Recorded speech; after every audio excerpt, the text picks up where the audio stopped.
La RDC est une et indivisible. Et la population des Toulon, c'est qu'il faut tout arrêter pour faire face à cette situation. Et que nous ferons de cette terre richement bénie un réel havre de paix, de prospérité et de progrès social.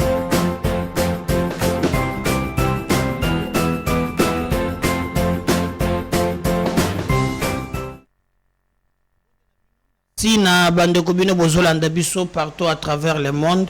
Merci na confiance et fidélité bopé saka MKBZ officiel. Vous allez partager ba lien ya émission na biso, vous allez ko sala biso confiance. Biso peut tout a déterminé et ko sala la bino musala bo liker, bo commenter, bo zala vraiment simaya nyonso peut-être mekandenge nini tokoki kosala musala sango ezali ya mawa toko lakisana émission lelo toko beta li solo vraiment makambo elekaki naufrage ya bateau vraiment ezali ya bateau on ezali meve merdi donc ezali vraiment c'est na lac Kivu alors pour na Yango, gouverneur militaire a bimi vraiment va regretter beaucoup moins bilili. Mais moi ce qui m'étonne et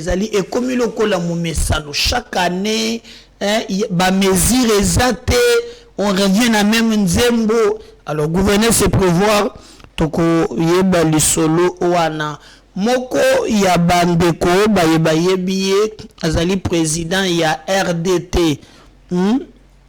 RDT zali ya Sylvain Mutombo donc RDT balobi à côté le pango ya mama moko maman ne sengala ki Sylvain Fota Mbongo na ya kocha alobi o so sakani okonyata makala ngaza nanga famille nazali parti présidentiel mama wana bimi alobi Sylvain alobi akoseliye makambo bakofunda mama wana pobaye bakosamba na kolakisa nini oyo ezali koleka bo retenir que tokobeta lisoyo na émission oyo Félix Tshisekedi azalaki na Élysée. Félix Tshisekedi est reçu ce matin à Élysée par son homologue français Emmanuel Macron pour un tête-à-tête, annonce le porte-parole. D'ailleurs, photo bazwa qui ensemble Félix Tshisekedi et Paul Kagame séparés par trois autres présidents. Facha Lobagi que ce qu'on pousse qui vraiment pembeni talaga loboko na kuya Fachi na michopo ya Kagame wana.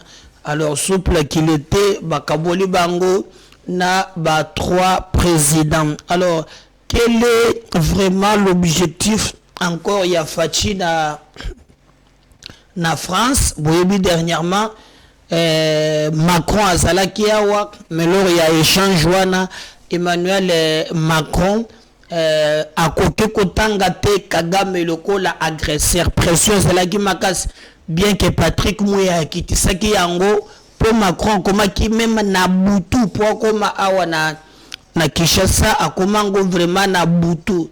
Alors na ngambo mususu malgré komaki na butu abanga ki Mouya yebisaki ye kobanga na yote peuple alinga na ye masanga simba Macron na loboko bakende ti na bandal bamela Castel makambo yango esila. Mais lors de point de presse Macron batikala te ko condamner Rwanda.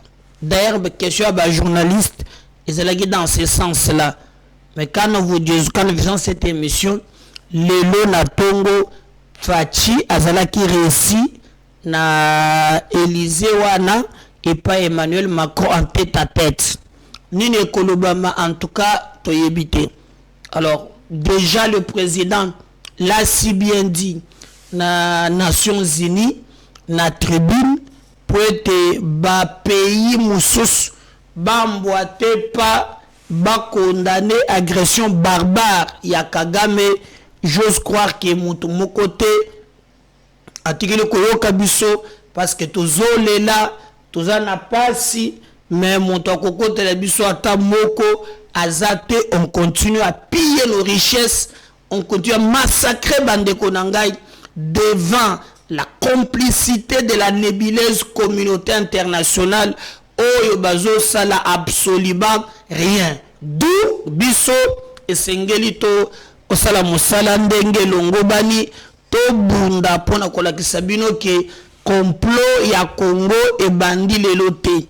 Et banda kala maintenant biso moko lokola ba congolais tozana droit ya ko telema to peut ko défendre intérêt ya mboka na biso. Donc voilà en bref ce que moi na kokaki ko yebisa bino, mais nous travaillons quand même en profondeur pour na ko yebisa makambo ezali koleka. Donc attendons voir ba retomber oyo ekobima na ngambo ya Élysée. Alors est-ce que Macron vous êtes toujours hypocrisie comme d'habitude? En tout cas toyebina noté, mais moi déjà d'emblée nazose la rien par rapport ya likambo o wana nalobaki na annonce que bateau moko ezalaki na laki Kivu ekwei na mai bato bakufi ebele.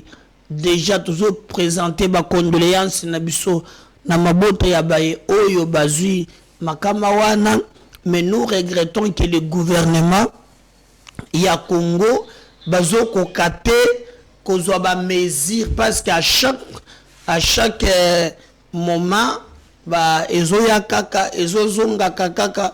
Nous posons la question ce qui penza bango bazali kotala nini. Alors si vraiment je parle le même langage na technique, botal un peu bateau ango ndengezo ya malembe, surcharge bateau bakufi mboga na biso. Donc ça passe na moneko tuna Jean-Pierre Bemba Gombo ba bengisiye aya ko expliquer nanu comment bato ba naufrage ezo salemaka ba mesure nini ministère ezali kozwa pona ko calmer un peu situation wana. Voilà oyo makambo eleka ki ben bato bakufi jusque là bilan provisoire bato bazali ko pesa yango ndenge lingeli soto zozela d'abord et comment na suka nde on peut revenir pour vous donner cette information. Donc bokotala penza vraiment cette illustration botala comment bato ango ndenge ezali ko nager ndenge ezali ko sala. Donc ça quelques secondes je peux laisser technique botala et on va revenir juste après.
That's what I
Voilà, j'espère qu'on a bon money, mais balobi bilan, s'il faut parler en termes, il y a bilan provisoire, balobi 23 batunde bakoufi, bon, et c'est vrai, hein, balobi 23 batu bakoufi, il y a aussi batu soupe biki, après bilan et komata, balobi non, on parle de 78 morts.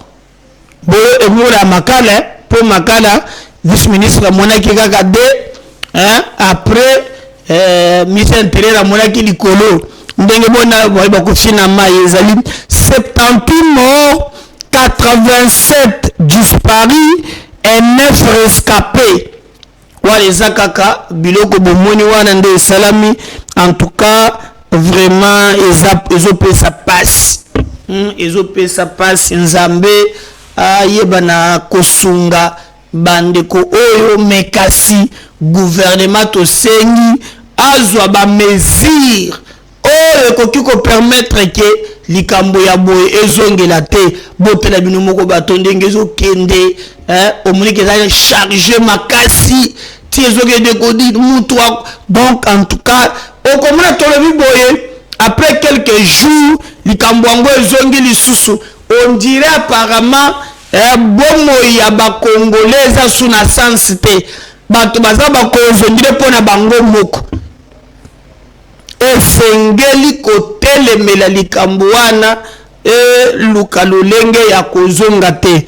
Namonaki par exemple na Mai Ndombe awa j'ai vu le gouverneur oyo Kevani, le gouverneur actuel ya Mai Ndombe akutaki babiloko wana mingi namoni aboyi ke embarquement salama na butu azali ko bunda na oyo tali surcharge ezala te pa azali ko moderniser koluka ba semence agriculture tozolinga ezala bongo bato bakufaka lisusu na mai te bomoni ke bato bakomaka lelo bakufi lobi bakufi. En tout cas ezali kitoko te parce que vie humaine est sacrée et l'État a l'obligation de prendre des mesures d'encadrement pour que makambo ya bongo etikala ko salema te.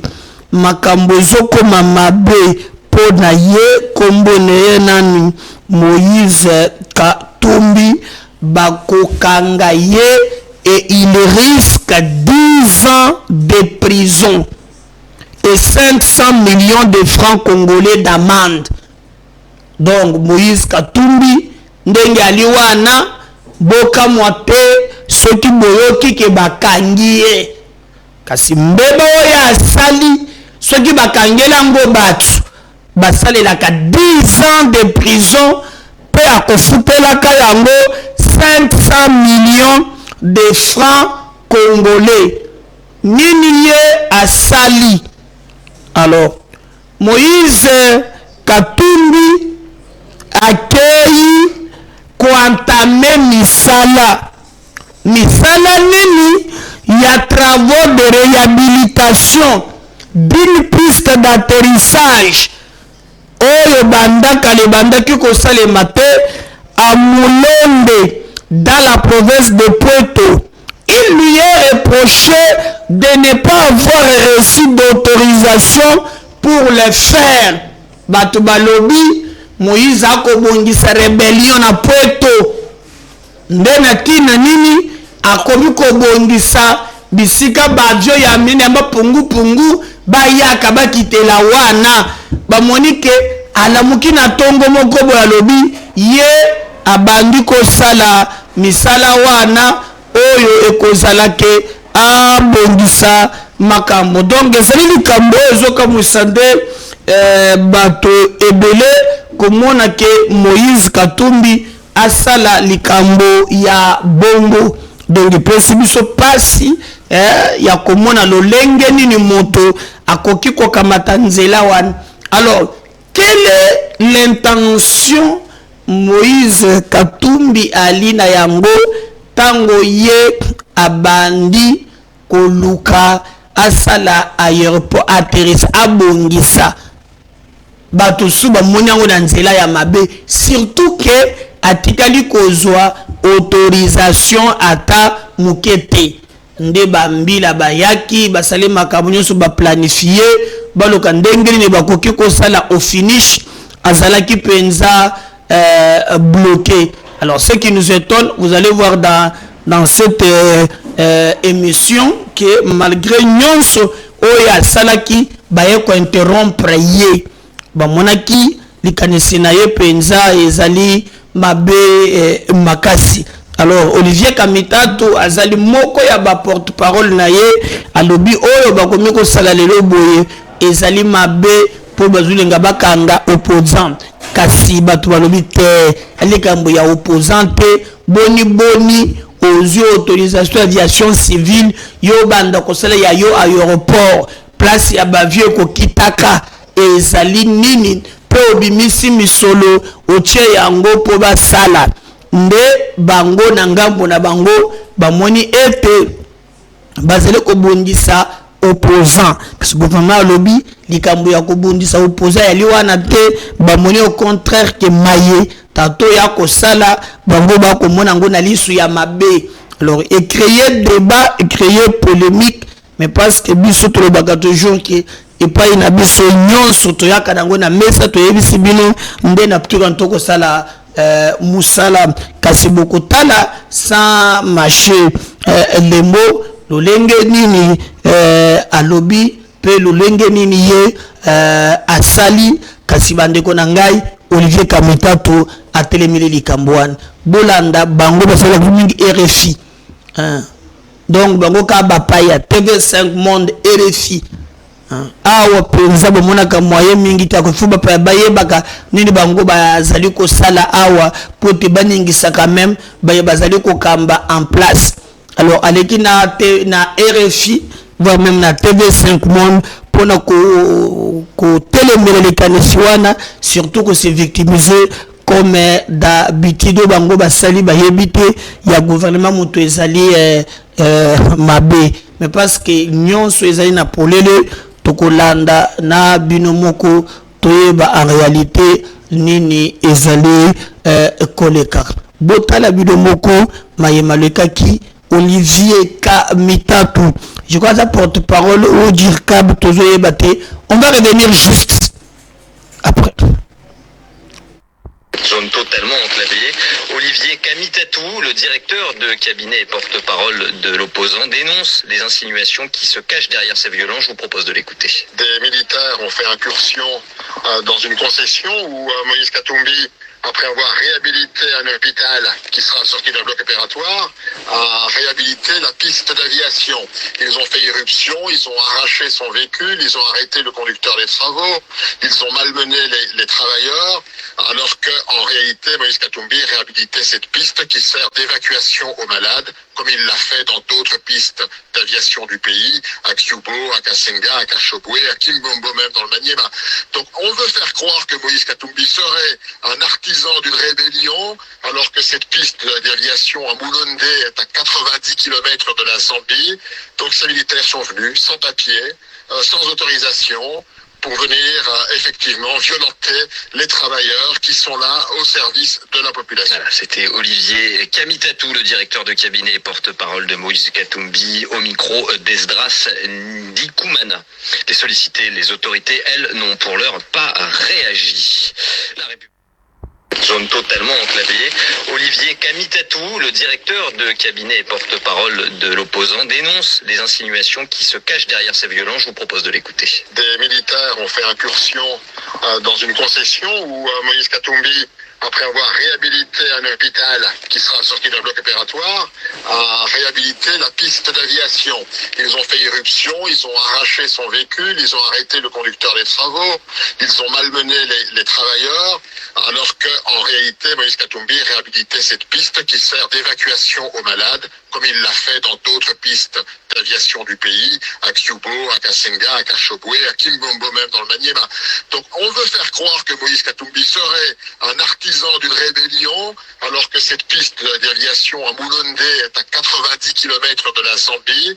Donc ces militaires sont venus sans papier, sans autorisation, pour venir effectivement violenter les travailleurs qui sont là au service de la population. Voilà, c'était Olivier Kamitatou, le directeur de cabinet et porte-parole de Moïse Katumbi, au micro d'Esdras Ndikumana. Les sollicités, les autorités, elles, n'ont pour l'heure pas réagi. La République... Voilà, j'espère que Bolano Nezali, Olivier Kamitatou, mais l'autorité de l'aviation civile AAC reproche officiellement à Moïse Katumbi d'avoir violé la loi en réhabilitant une piste d'atterrissage sans autorisation au préalable des autorités compétentes à Moulonde dans le Haut-Katanga et Zali correspondance. Et je vous ai rappelé que à cause de l'Ikambu Moïse Katumbi a bandé qui kosala pour retenir que Azo mérité va condamner 10 ans de prison peut à cause de la obligé il y a kofuta 500 millions. So bon meki kak but l'aéroport il y a eu beaucoup une arrestation des opposants. C'est si maintenant Moutoula et Zali pourquoi se précipiter parce que Katumbi azana ba professeur azana ba maître avocat ezaka kapamba boyete yako telema alobaki non awa na bandi ko sala makambo oyo yako tonga aéroport. Je ne pense pas. Je crois que azalaki au four et au moulin peut ayebi oyo ye esengeli et asala. Alors donc ce qui est là makambo et salami aza conscient ayebi très bien oyo linga ki asala. Mais maintenant que bakangi po bato bakotelaki babotoli ba engin babotoli biloko wana nde boya se victimiser. Mais oyo penza bango basali en tout cas ayebi yango te eza passe eza mawamboka na biso. Mais bato balobi avion wana eza ya mukato makambo ezalaki ya kobombama na kati ya avion wana. Comment ya komi kosala ba aéroport privé avion ekitaka kuna sans l'autorisation? Est-ce que bavoka bayebisaki ye te? Bayebisaki ye, mais peut-être ezalaki na agenda moko est caché. Alors ceux qui baquent la justice, en tout cas Katumbi a cause à la condamné de 10 ans de prison par faute à 500 millions il y a francs congolais. Alors est-ce que comme Tina Soka, je pense que awa bakanga politicien a comme la chèque en blanc. Donc à cause de la nuance et bako simba yete pour azanaye politicien. Mais biso en tout cas to kanake mboka na biso mibeko ekozala pe moto akozala ka au-dessus ya mibeko ali ata mukete tango bango baza ba intouchable. Mais il y a aussi na ba situation moko to la kisaki bino na illustration par exemple des images très choquantes hein oyo to la kisaki bino comment bana bazali na mukongo. C'est regrettable. Place moko bana bazo kende classe mais bakatumbi bazana mbongo ya kosala ba aéroport gouvernement azana ya part okonji mateke situation ekoki kozala boy na mukongo na mwana na nzela classe na sima wana mai mususu ezali mwana pa kange makasi isifika ka mouvement muke muto alili makambo ebebi donc ekozala vyo likambo ya somo likambo ya mawa. Mais en entre-temps ezana batu bazali kozwa mbongo comment muto akomi na mbongo ya kotonga aéroport ye moko quel mbongo azuyango wapi toyokaki dernièrement o makambo ya kabasele ko kabasele za muntu ya koya na maite ezana kabasele moko azalaki na dina ya ba minéraux oyo ye azwa koto je crois kadio baba boma mena ko ma famille wana mais yazu mbongo ko belebele wapi tango ke botala moko l'état ye moko condition azali ko tia population pour ba vivre totali élément oyo on va revenir pour nous désannoncer émission Nabiso.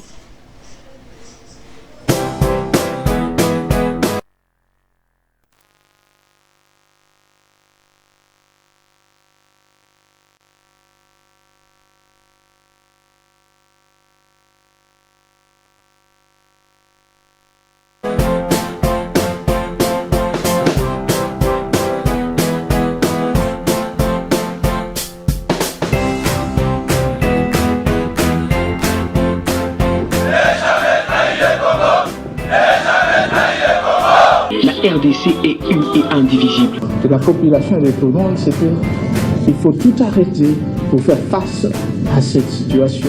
Et que nous ferons de cette terre richement bénie un réel havre de paix, de prospérité et de progrès social.